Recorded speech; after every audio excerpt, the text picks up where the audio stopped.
Hai Sobat Healthies, selamat bergabung podcast PKRS RSUD MTH Zaman Sanggau. Bersama saya Feriska Yanti sebagai host. Nah, pada hari ini kita akan membahas topik yang sangat seru sekali tentang pelayanan gizi di rumah sakit. Narasumber kita juga seorang ahli gizi di Rumah Sakit MTH Zaman Sanggau, yaitu Kak Dwi Mustikawati, Sarjana Terapan Gizi. Halo Kak Dwi, apa kabar? Halo, kabar baik? Baik, semoga kita selalu diberikan kesehatan ya. Amin. Baik Kak, sesuai dengan topik kita hari ini tentang pelayanan gizi di Rumah Sakit Sanggau. Nah, Kakak mungkin bisa bantu jelaskan, sebenarnya ahli gizi itu apa sih Kak? Nah, baik.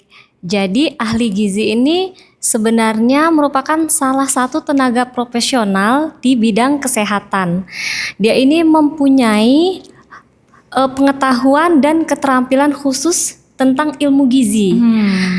Kemudian pengetahuan dan keterampilan ini diperoleh melalui pendidikan yang berjenjang. Ya, itu ada D3 gizi, D4 gizi, kemudian sarjana gizi, S2 gizi dan S3 gizi. Iya. Kemudian ahli gizi ini juga ada jenis profesinya. Ya, itu diatur dalam pasal 199 Undang-Undang Nomor 17 Tahun 2023, itu undang-undang tentang kesehatan. Nah, jadi bunyinya itu adalah salah satu kelompok tenaga kesehatan adalah tenaga gizi. Dan profesi gizi itu terdiri dari nutrisionis dan dietitian. Jadi ada profesi juga ya? Iya, ada 2 profesinya sekarang seperti itu. Nah, perbedaannya kalau nutrisionis itu berfokus pada kegiatan preventif, promotif, dan advokatif. Sementara kalau dietitian ini berfokus kepada kegiatan kuratif, paliatif, dan rehabilitatif. Seperti itu. Baik, berarti kalau ahli gizi itu sebagai tenaga profesional yang mana di bidang kesehatan gizi itu ditempuh melalui pendidikan ya? Iya, Berarti benar. tidak bisa kalau hanya melalui pelatihan 3 bulan, 6 bulan, berarti memang harus melalui pendidikan. Iya, itu tidak bisa melalui pelatihan saja ya. Iya, karena dan paling minimal 3 tahun. Iya, minimal 3 tahun. Karena kan itu ada ahli gizi nih juga memiliki kode etik juga kan. Kemudian tupoksinya nih jelas, pekerjaannya nanti mengarahnya kemana. Kemudian mereka juga mempunyai organisasi profesi juga kan, seperti ada Persagi. Iya, ada. Oke, untuk lingkup pekerjaan ahli gizi sendiri itu Kak, apakah hanya di rumah sakit atau lingkup pekerjaannya di mana saja sih sebenarnya? Kalau untuk lingkup pekerjaan ahli gizi ini sebenarnya cukup luas. Yang pertama, ahli gizi itu bisa bekerja di rumah sakit atau klinik kesehatan. Ya, kemudian ahli gizi juga bisa bekerja di puskesmas. Kemudian ahli gizi juga bisa bekerja di industri pangan.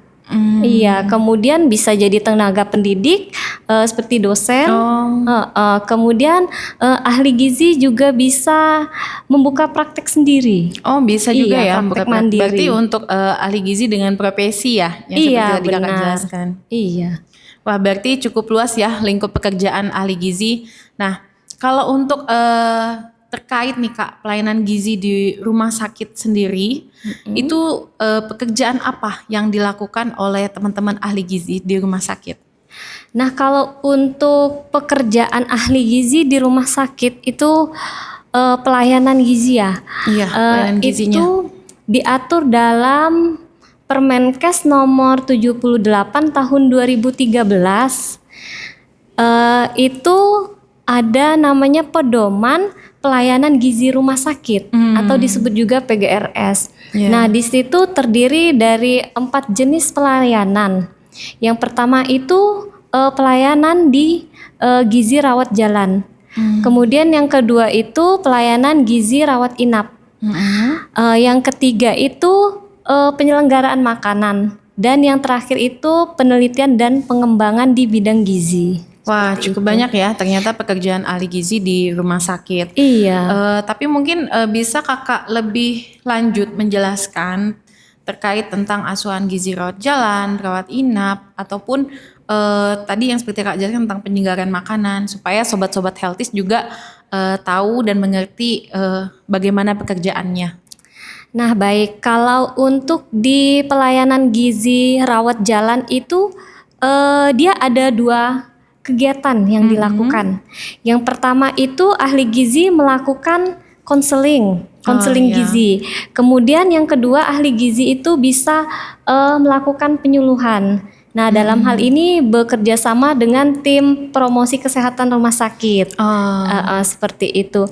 Nah, kalau untuk konseling gizi ini ada alurnya. Alur pelayanannya ya. Iya, ada alur pelayanannya. Jadi itu alurnya yang pertama, pasien datang ke rumah sakit melakukan pendaftaran. Kemudian nanti akan dikirim ke poliklinik yang ada di rumah sakit. Itu disesuaikan dengan jenis penyakitnya. Nah, misalnya kalau pasien ini penyakitnya diabetes mellitus atau kencing manis, itu pasien akan dikirim ke poli penyakit dalam. Nanti di sini pasien akan diberikan atau dilakukan screening gizi oleh perawatnya. Kemudian nanti setelah itu pasien akan diperiksa dokter.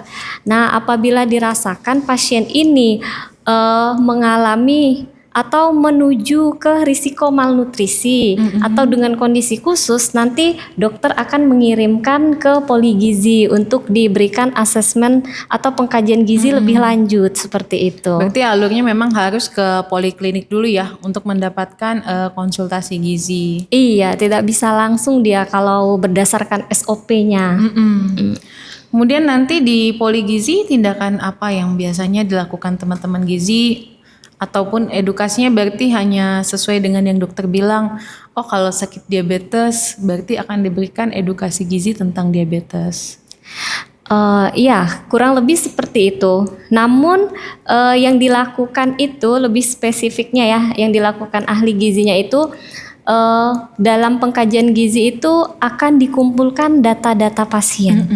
Itu seperti data berat badan dan tinggi badan untuk menilai status gizinya ya. Iya. Kemudian hasil lab pasien. Kemudian kita cari data juga nih tentang fisik klinisnya bagaimana, riwayat personalnya bagaimana, dan riwayat makannya. Ini yang paling penting. Yang paling penting. Iya, riwayat makannya seperti apa, pola makannya sehari-hari itu seperti apa. Ini yang paling krusial yang akan dikaji sama ahli gizi. Iya, selain yang tadi itu, seperti itu. Nah, kemudian setelah data-data ini didapatkan, barulah nanti akan ditegakkan diagnosa berdasarkan masalah yang didapatkan ini tadi. Nah, kemudian dilanjutkan lagi dengan intervensi. Intervensi itu diambil berdasarkan dari diagnosa yang ditegakkan tadi. Nah, misalnya kan diagnosanya pasien ini penyakitnya diabetes mellitus. Jadi nanti intervensinya diberikan rekomendasi diet diabetes seperti itu. Nanti ahli gizi akan menghitung nih jumlah kalori yang sesuai berdasarkan akan dihitung ya lebih kebutuhan gizi pasien itu berapa, seperti itu. Nanti pasien juga akan diberikan konseling terkait dengan penyakitnya ini. Nanti pasien akan dikasih leaflet dan daftar bahan makanan penukar. Itu yang biasanya dilakukan, seperti itu. Kemudian langkah yang terakhir itu monitoring dan evaluasi. Nah, untuk mendapatkan monitoring dan evaluasi ini kan susah ya kalau untuk rawat jalan. Iya, pasiennya pulang kan, habis dikasih intervensi kan pasien pulang. Jadi cara untuk mendapatkan ini, kita menyarankan pasien untuk melakukan kunjungan ulang. Oh, berarti datang lagi ya pasiennya. Iya, seperti itu. Biasanya kan dokter juga menyarankan untuk kunjungan ulang ya, setelah balik. Iya, 2 minggu atau 1 bulan kan. Nah, nanti pesankan ke pasiennya nanti kunjungan ulang lagi kalau misalnya Saat ke ada. poliklinik. Iya, kalau ketemu sama dokter lagi seperti itu. Jadi nanti kita tanya bagaimana pengaturan makannya, udah mengikuti yang direkomendasiin enggak, seperti itu. Kalau misalnya belum, nanti kita kaji lagi masalahnya di mana. Nanti kita perbaiki, cari solusinya sama-sama seperti Benar-benar itu. terpantau ya untuk Iya, benar. di Poligizi. Nah, untuk di asuhan gizi rawat inap tersendiri itu bagaimana? Apakah sama juga Kak yang dilakukan teman-teman ahli gizi atau ada pekerjaan yang khusus atau lebih detail lagi? Nah, kalau untuk dirawat inap itu alurnya sebenarnya kurang lebih dengan dirawat jalan. Cuma perbedaannya ada di monitoring dan evaluasinya. Saya pikir kalau di rawat inap itu lebih mudah monitoring dan evaluasinya karena kan pasiennya dirawat di dirawat sini. ya, jadi dirawat di rumah sakit. Dipantaunya ya selama dirawat di rumah sakit. Iya, itu alurnya sama ya. Nah, kalau misalnya nih berdasarkan hasil monitoring dan evaluasinya itu tidak tercapai, intervensi yang diberikan tidak tercapai, misalnya nih kan asupan makan yang diharapkan itu 100%. Tapi ternyata pasien hanya mampu menghabiskan setengahnya. Jadi nanti akan kita kaji kembali kenapa pasien ini tidak mampu menghabiskan makanannya. Apakah ada masalah lain gitu ya? Iya, benar. Nah, ini alurnya diulangi lagi dari awal kan, dari berarti dikaji ulang kembali. Iya, benar. Dikaji ulang kembali sampailah kita membuat intervensinya lagi seperti itu. Nah, proses ini yang dinamakan PAGT. Oh, PAGT. Apa tuh Kak PAGT? PAGT itu proses asuhan gizi terstandar. Oh, berarti memang udah terstandarnya seperti itu untuk dilakukannya. Iya, sampai intervensi kita nih selesai, sampai tujuan kita tercapai. Tapi teman-teman ahli gizi juga berkolaborasi kan dengan tenaga kesehatan lain seperti dokter ataupun perawat ataupun bidan. Nah, iya, ini memang sangat dibutuhkan. Itu munculnya di intervensi ya. Iya, jadi ahli gizi ini wajib berkolaborasi dengan tenaga kesehatan atau tenaga medis lain. Nah, misalnya kolaborasi dengan tenaga perawat. Nah, ini kan pasien itu biasa ada dengan penyakit stroke itu mengalami disfagia atau gangguan menelan. Jadi untuk supaya dia bisa makan itu digunakan NGT atau selang. Iya, selang makan. Jadi ini kan kita harus membutuhkan bantuan perawat. Kemudian kolaborasi dengan dokter. Misalnya untuk menentukan diet definitif, ahli gizi wajib untuk kolaborasi dengan dokter. Karena kan kalau untuk preskripsi diet awal mungkin dokter bisa memberikan kan makanan biasa. Namun setelah dikaji ternyata dikaji ahli gizi ternyata pasiennya harus dengan diet khusus. Nanti ahli gizi hitungkan nih kebutuhannya seperti apa, dietnya nanti dikoordinasikan dengan dokternya. Iya, dikomunikasikan nanti sama dengan dokternya, dokter. berarti baru di ini. Iya, barulah ditetapkan diet yang terbaru. Seperti itu. Tapi apakah semua pasien dirawat ini dilakukan kunjungan ya Kak sama teman-teman ahli gizi? Apakah ahli gizi langsung ke semua pasien yang dirawat inap atau ada pasien khusus saja yang dikunjungi? Kalau kunjungan ke pasien itu wajib dikunjungi. Wajib ya. Tapi tidak semua pasien itu diberikan asuhan gizi. Kenapa tuh Kak? Iya, karena kan asuhan gizi ini dikhususkan untuk pasien yang berisiko malnutrisi atau dengan kondisi khusus. Iya, seperti itu. Nanti yang bermasalah gizi aja ya yang kita lakukan asuhan gizinya ya. Iya, seperti itu. Wah, seru sekali ya.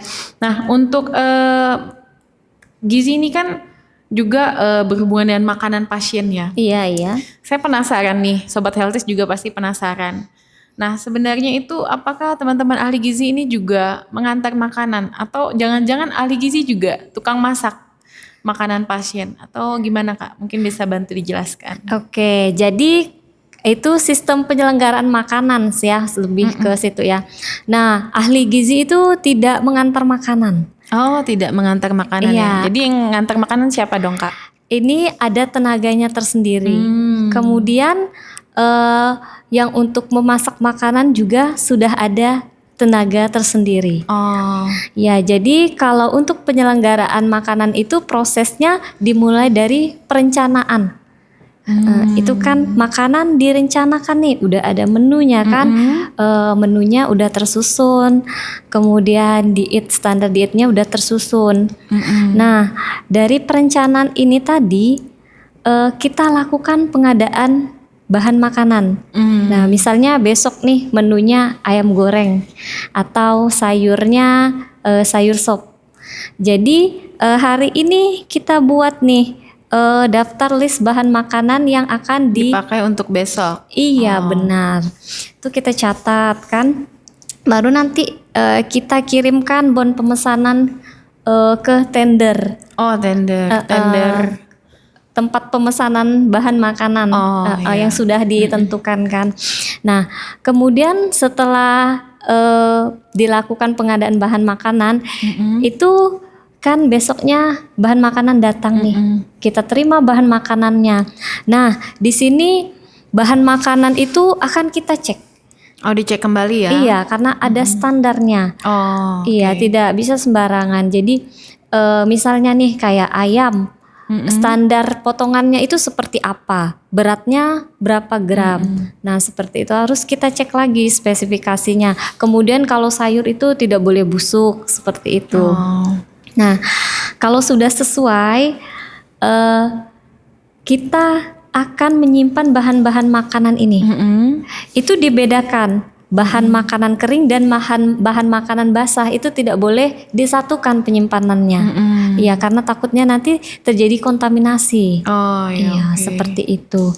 Nah, lanjut lagi setelah disimpan bahan makanannya, itu kita proses persiapan. Nah, persiapan. Iya, persiapan bahan makanan. Jadi bahan makanan yang akan kita gunakan itu kita pisahkan. Nah, kemudian dilakukanlah pencucian seperti itu, pemotongan bahan makanan seperti itu kan. Nah, ini juga dilakukan tidak boleh sembarangan. Jadi kayak ada standarnya, seperti pemotongan itu harus bagaimana supaya nilai gizinya tidak banyak hilang. Kemudian setelah persiapan selesai, itu makanan diolah, dimasak. Nah, dalam proses pengolahan makanan ini juga ada tekniknya. Itu untuk menjaga supaya kandungan gizinya tidak banyak yang hilang juga. Iya, seperti itu. Kemudian disesuaikan dengan jenis diet pasien. Jadi kan misalnya ada pasien yang diabetes nih, tidak boleh terlalu banyak makanan yang digoreng. Jadi ya seperti dikukus atau dipanggang seperti itu. Atau jadi dikasih opsi yang lebih baiknya ya. Iya, atau sayurnya direbus seperti itu. Nah, setelah makanan ini selesai diolah, itu dilakukan pemorsian. Iya, disesuaikan dengan di satu tempat juga. Itu beda. Oh, beda ruangan. Iya, ruang pemorsian beda dengan ruang pengolahan. Iya, ruang pengolahan itu beda. Nah, setelah selesai diporsikan, makanan akan didistribusikan ke pasien. Seperti itu alurnya. Jadi nanti yang ngantar tuh ada sendiri tenaga pramusajinya. Pramusaji ya, tadi Iya. namanya yang tukang antar makanan. Iya. Nah, itu alur pelayanan penyelenggaraan makanan ini dari yang kakak ceritakan ini kan dan kakak jelaskan berarti tetap diawasi oleh ahli gizi ya? Iya, itu ahli gizi yang berada di penyelenggaraan makanan. Biasa kami menyebutnya ahli gizi MSPM ya. Itu wajib diawasi ya. Wajib diawasi ya alur Iya. pelayanannya biar lebih tepat ya. Iya, supaya tidak terjadi ya kesalahan dalam dietnya, dalam pemorsiannya, atau rasanya. Kan saat masak itu kan jadi harus diawasi ketika memasak seperti itu.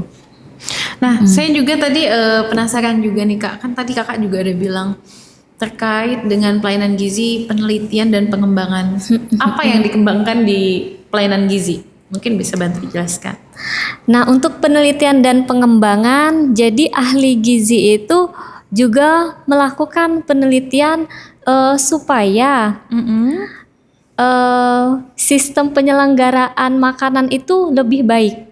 Nah, bagaimana itu, Kak? Ya, misalnya kan ahli gizi di gizi klinik mungkin bisa melakukan penelitian tentang asupan makanan pasien dengan berbagai kasus penyakit. Kemudian ahli gizi juga bisa melakukan penelitian terhadap diet yang diberikan. Gimana penerimaannya, kemudian ada daya terima ke pasiennya ya, Iya. terhadap makanannya itu. Iya, kemudian ada nggak perubahan-perubahan Oke. untuk penyakitnya dengan diberikan makanan ini atau diberikan kudapan ini, seperti itu. Kemudian untuk pengembangan mungkin ahli gizi klinik bisa membuat software mungkin ya, software untuk konseling gizi atau edukasi Semacam gizi. aplikasi gitu ya. Iya, benar. Nah, kalau untuk di ahli gizi di bagian penyelenggaraan makanan sendiri mungkin bisa melakukan penelitian tentang standar porsi seperti itu. Jadi lebih terstruktur ya, maksudnya terstandar ya. Iya. Berarti porsi makan yang untuk diabetes harusnya seperti ini, Iya. atau penyakit lain seperti ini gitu ya. Oke.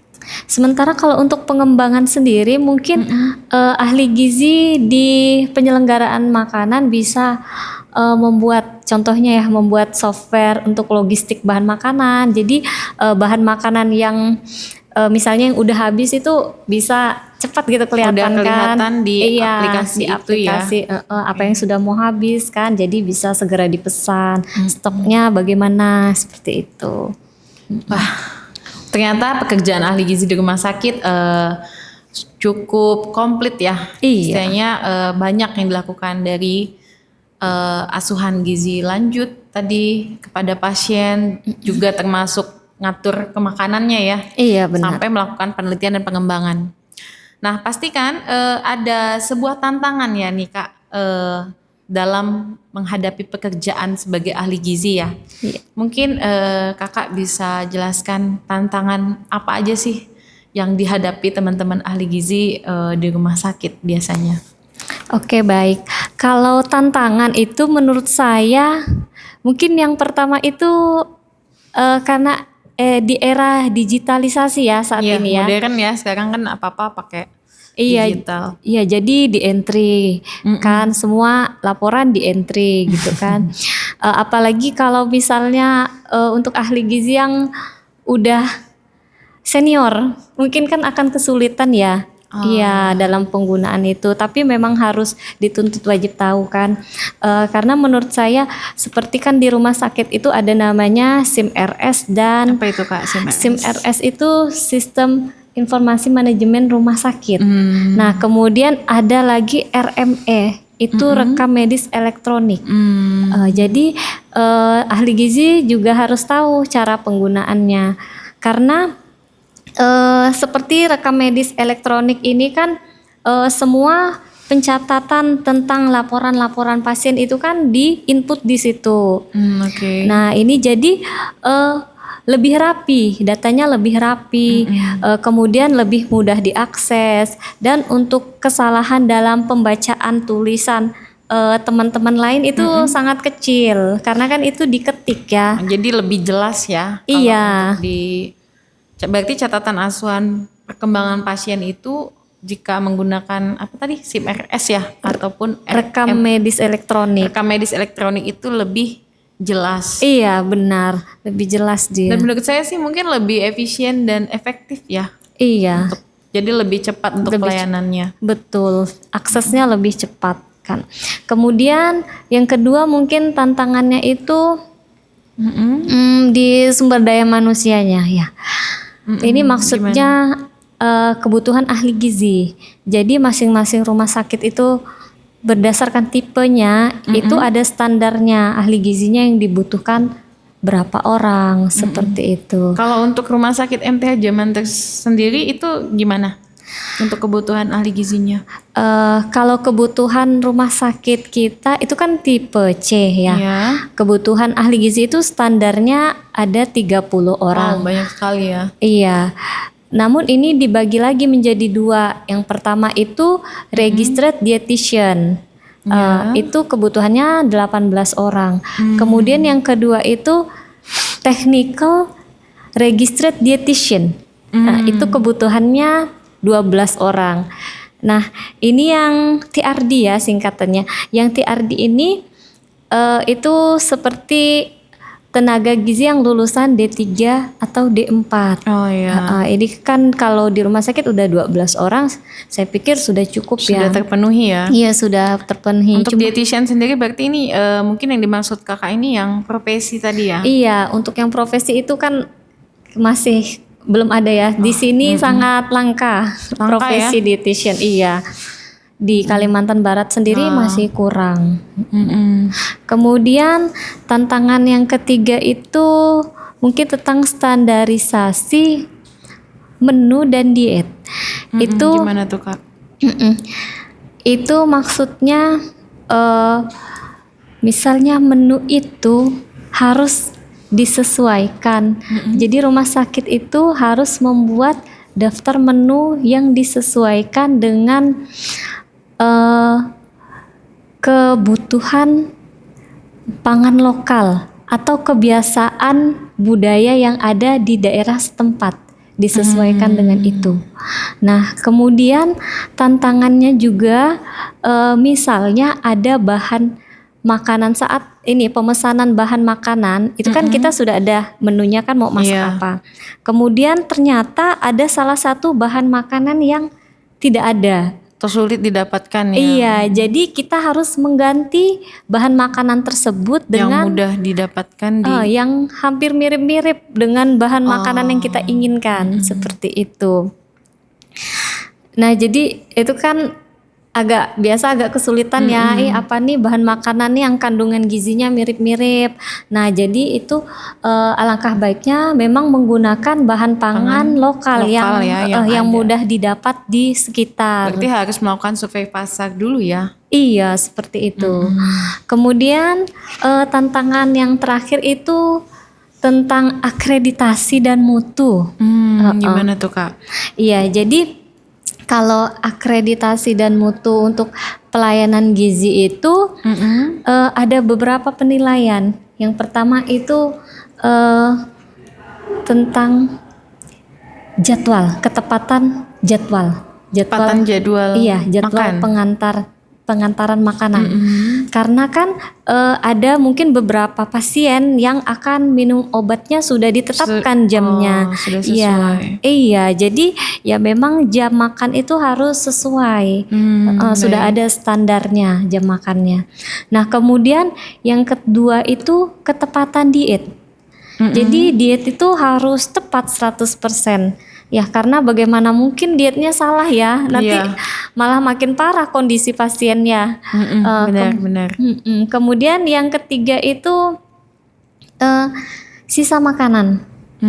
Iya, kalau sisa makanan ini, misalnya pasien nih banyak sisa makanannya. Nanti kita kaji permasalahannya di mana. Apakah sisa makanan pasien ini banyak karena memang kondisi dia yang nggak mampu untuk makan yang seporsi ini, atau memang karena tadi kesalahan dari kita gitu, misalnya kayak kesalahan diet kan, makanan ini rasanya kan saya ini rendah garam gitu kan, kena penyakit hipertensi, kok ini ada terasa garamnya, seperti jadi nggak itu. bisa dia.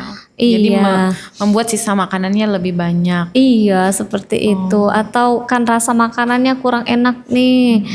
Jadi nanti dievaluasi itu bagaimana solusinya. Nah, bisalah itu dibuat nanti resepnya atau menunya kita ubah, kita modifikasi menunya seperti Berarti itu. Berarti itu menjadi salah satu indikator mutu ya. Iya. dari pelayanan gizi di rumah sakit. Iya, benar. Baik Sobat Healthies, kita sudah berada di penghujung waktu podcast pada hari ini dengan topik yang sangat seru sekali. Mungkin ada kata-kata penutup nih dari Kak Dwi Mustikawati. Jadi saya persilakan untuk disampaikan ke Sobat Healthies. Ya, baik. Kata-kata penutup dari saya, jadi pelayanan gizi ini bukan hanya sekadar memberi makan. Nah, tetapi hal ini juga memberi harapan kesembuhan, kekuatan, dan kualitas hidup yang lebih baik kepada pasien melalui makanan. Seperti itu. Wah, berarti untuk Sobat Healthies harus menjaga kesehatan supaya tidak sakit ya, karena di pelayanan gizi ini memberikan pelayanan yang tidak hanya memberi makan tapi juga mendukung untuk kesembuhan penyakit pasien.